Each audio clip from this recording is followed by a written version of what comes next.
año del Señor de 1958 se producen los más asombrosos hechos y efemérides.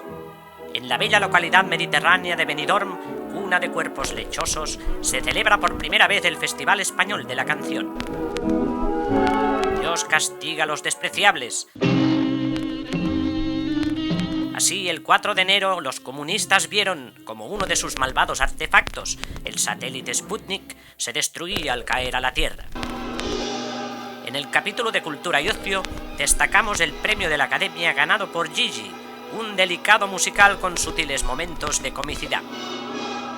Es tarde de fútbol, cuánta expectación. También el año 58 selló una leyenda. El mítico Pelé, Edison Arantes do Nascimento, virtuoso del balompié, conquistó los corazones de todos los aficionados a este admirable deporte, ganando la Copa del Mundo con Brasil. Mientras nosotros teníamos o dictador, los cariocas tenían su o rey. ¡Qué cosas!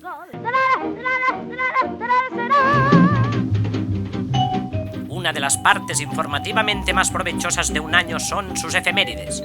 El 58 vio nacer a Michael Jackson, un negro que con buen juicio quiso parecerse a los blancos, y también a Sharon Stone, mujer de cables cruzados y piernas abiertas.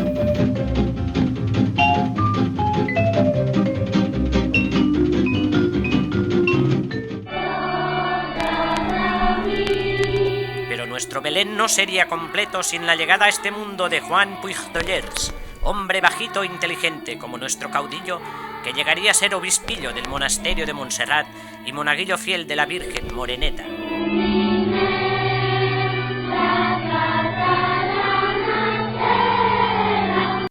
El 15 de enero también vio la luz el Cineclub Beach, cuyo 50 aniversario conmemoramos hoy, pese a que sus proyecciones se llenaban de rojos, independentistas, intelectuales y radicales. Celebremos tan destacada efeméride brindando con un buen coñac. Qué fresquito, qué fresquito, qué fresquito, el veranito que va a pasar usted.